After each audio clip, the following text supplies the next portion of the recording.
Hey everyone, so I thought I had already solved guest checkout. Users could browse the website, add products to their wish list, everything worked without logging in. The only thing I blocked was checkout because at that time I thought users should log in before placing an order. But somehow I knew that this was not the right step, and now I have completely changed my mind. And honestly, this wasn't just a backend change. I think it's changed the way how I think about building products. Okay, so I'll give you a context. When I first built this checkout flow, this was in 3 steps. You enter your email ID, phone number, then you select your shipping address, and then you select the payment method and do the checkout. This is for logged in users. For guest user, you can add, again as I mentioned earlier, you can add product to wish list, you can add it to cart, you can go to the checkout page, but then that checkout step is particularly which was blocked, so you have to log in first and then you can do the checkout, just like for normal user. Okay, basically logged in user.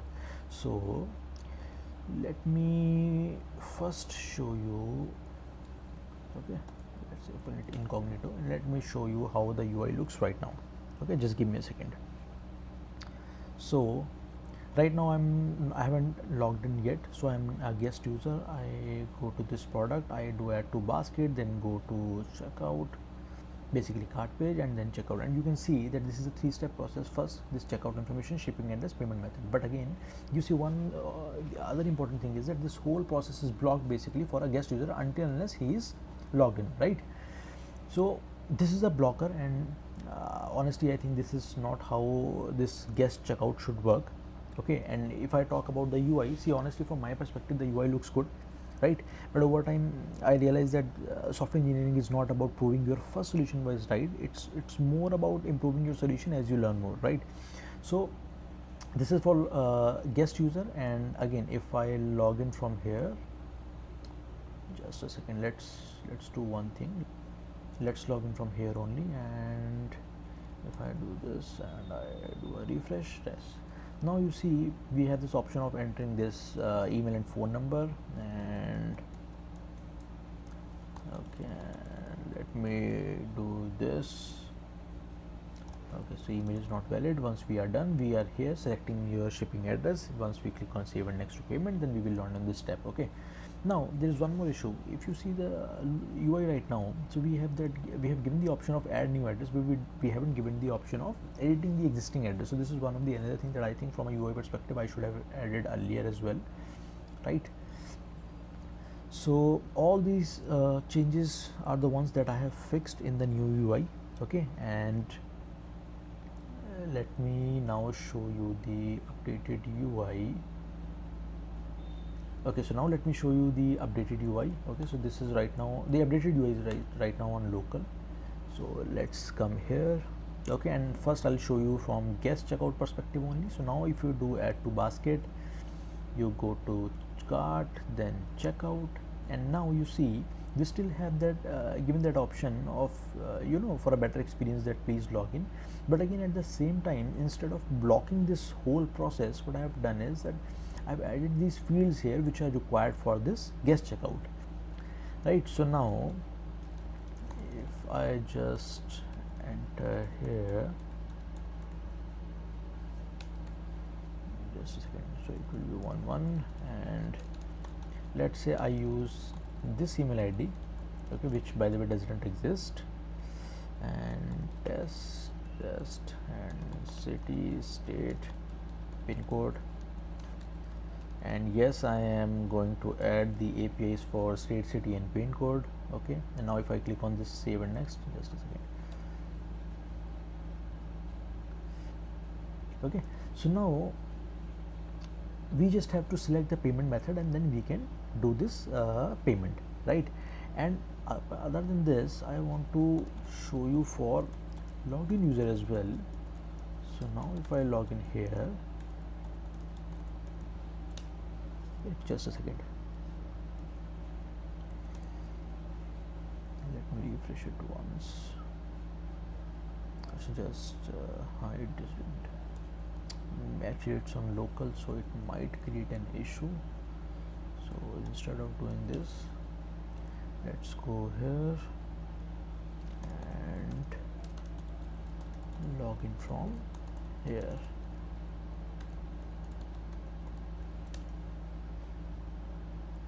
Okay, so now I am logged in as correct user and do add to buy, although this is already in basket. Okay, so now if you land on this page, you see I have again changed this. We have removed that first step where we were asking for phone number and email. Instead, now the only option is to select your shipping address, and then you select the payment method. And in this shipping address, you can also see that I have updated the UI. Basically, first thing first, that I have given the edit option, so you can edit from here only. Okay, and again, now if it's a home address, so you have this home icon, and for office address you have this office icon. Now you might be wondering that why I have removed that option of asking for email ID and phone number, and that is because when I was using these new applications, Zepto or Blinkit, maybe I don't remember exactly, but yeah, so there what they have done is that with every address they used to store a name and a phone number, okay, for that particular address. So now if that particular address contains this name and phone number, we do not need to collect it separately, right? So that is the first thing that came into my mind, that has to be improved. Okay, and also now if you, let's say you want to edit this address, you go on here and here it will open the address that you want to edit. So these are the changes that I have done. Okay, and I'll tell you very honestly, see, the biggest change is not about this guest checkout. Instead, it was my thinking. I realized that I was designing the UI for myself. Instead, I should have designed it for customer, because no matter how much the UI looks clean to me, if the user find it difficult to use, then there is no point of building that UI, because we are not designing for developer.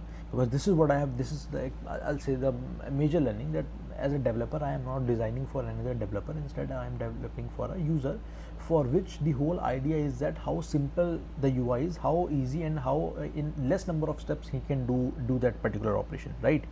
So beautiful doesn't always means better. If users have to think too much, then again it's a bad user experience, and that was a big learning for me. Okay, so this is what I have updated for this checkout flow, right? And now, while this UI problem is fixed, there was one issue in the backend itself, and that issue was that when guest users don't have an account and then they place the order. Okay, now let's say for guest user I place the order with this email ID, orangeib@gmail.com. But what if at later point of time I use this ID to create an account? So now all the orders created using this email ID should be shown to this new user, right? So the fix was very simple. Okay, earlier what I do is that when I used to fetch my orders, I used to fetch it by the user ID that was saved during the time of order creation, right? And now I started storing the email ID as well during the checkout.